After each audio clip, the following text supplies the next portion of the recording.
Hi, Envirogurl here with another Envirogurl tip. Our tip today is going to be about how to get your garden ready for the spring. And so it'll be ready to go when summer comes. Winter's gone. We're approaching our spring planting season, so we want to make sure our garden is ready to go. We also want to check the outside and exterior of our homes and places where we dwell, so that we have the right. We check and make sure everything's working right with all the structural things on our home that take water away from our foundation. So if you have any gutters that have come loose during the wintertime, you want to make sure they're secured. You want to make sure any siding or loose shingles are secured as well to keep your house watertight and protect your investment. Of course, we want to also make it look beautiful. So we want to look around on our outside of our house, and how we're going to do that is by taking a lay of the land. So what we're going to do is we're going to look around and say, what happened during the wintertime? Has anything been damaged? What do we need to do? Take a lay of the land.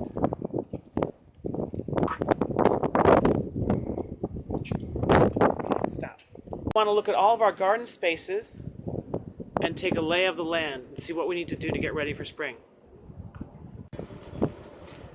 See what plants survive the winter chill and which ones have to be replaced, and any solar lighting that has to be reinstalled.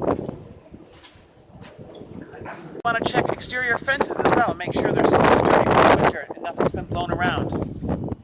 Check all of our fences, make sure all of our caps are on, all of our watertight areas.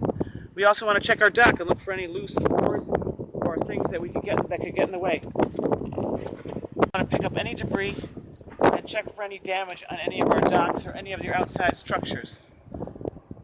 So, after we take a lay of the land, then we're going to go to see what we need to get from our local nursery, our local Home Depot, local Lowe's. We want to check and make sure any of our bird feeders or other devices that we've had out for the winter are back in shape. And if they're empty, it's time to fill them. So we'll put that on our list of things to pick up while we're out shopping. After we check our bird feeders, then we want to check any kind of walls or any kind of structural things around the yard that need to be adjusted and put back into place. Then we're going to be also checking, as I said, for things that need to be replaced. Look at this. This didn't last the winter, so we're going to have to get a new chest for storing all of our outdoor stuff that we need to keep outside.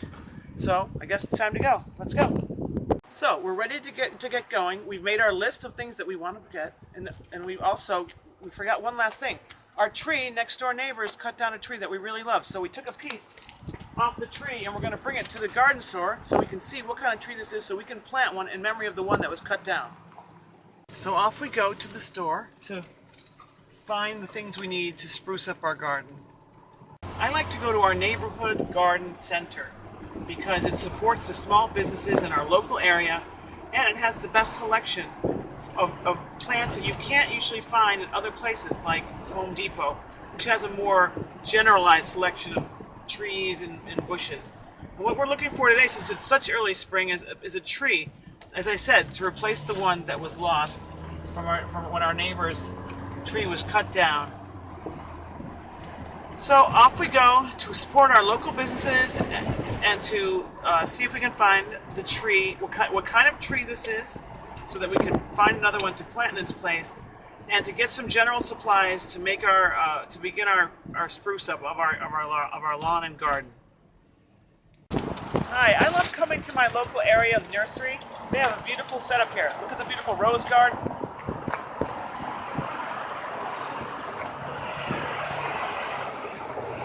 And they have all the plants you can choose from that you can get, and they have a 1-year warranty usually, which is really important when some plants can't take to their new surroundings.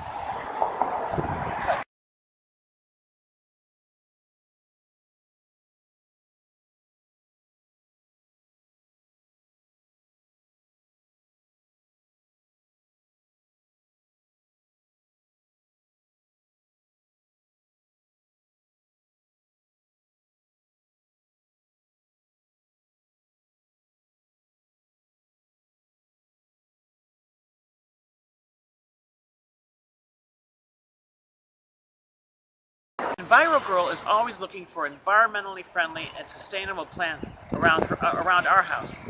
So I just found out that this is a plant called the inkberry. Inkberry is native to Long Island, where we live, me and my family, and we like to use something that will be hardy in salt and resistant to drought and in salty conditions because we have a lot of salt water in our area. So and also these have a purple berry in the wintertime that the birds like. I also found out about a Hollywood juniper, which we were talking to the gentleman about before over there.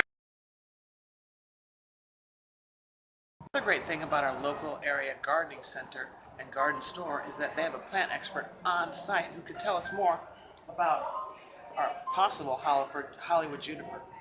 So we're going to go ask him now what kind of plant this is so we can get the exact same one to plant in our garden.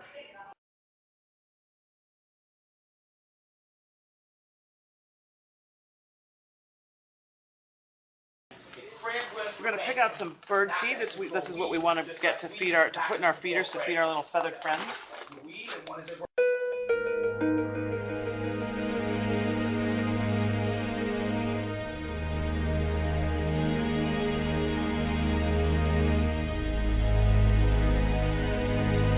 So much to choose from. We discovered the identity of the mystery tree that we'd like to buy. But before we do that, we've had to purchase some of the supplies we need to get our garden ready to go. What we bought is some gypsum, which we're going to spread thoroughly throughout our whole lawn and garden area. And we also bought some bird feed to feed to our lovely fine feathered friends.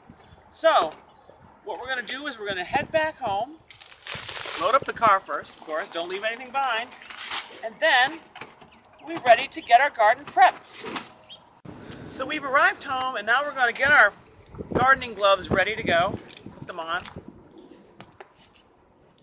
and then we'll be ready to protect our hands while we work with with some of the stuff that we bought, including gypsum. Gypsum is a naturally occurring mineral that actually neutralizes salt.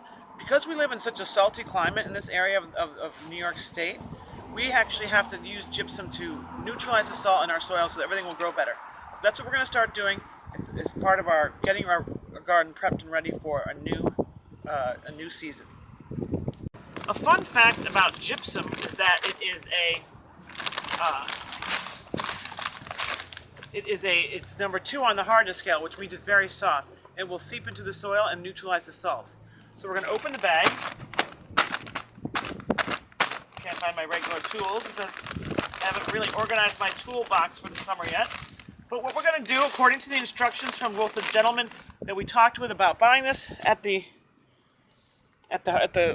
garden shop, but also because the instructions say you can just spread it by hand. So what we're going to do is this 40-pound bag will cover an area about 1,000 square feet. So what we're going to do is we're going to take it around and we're going to start spreading it around.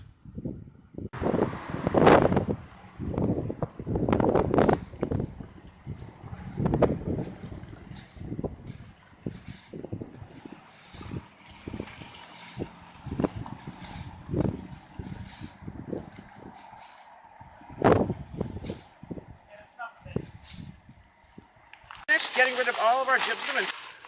Alright, so we're just about finished spreading our gypsum out around the yard. And we're going to be that. So next time we'll be back on Envirogurl, we'll be showing you tips on how to plant trees. Because trees make oxygen and we all need it. And every time a tree gets planted, it's really good for the environment. See you next time on Envirogurl. We really hope you like our new footage because we've got a new camera which is going to improve the quality of our videos that we deliver to you. Thanks and enjoy this version of Envirogurltips.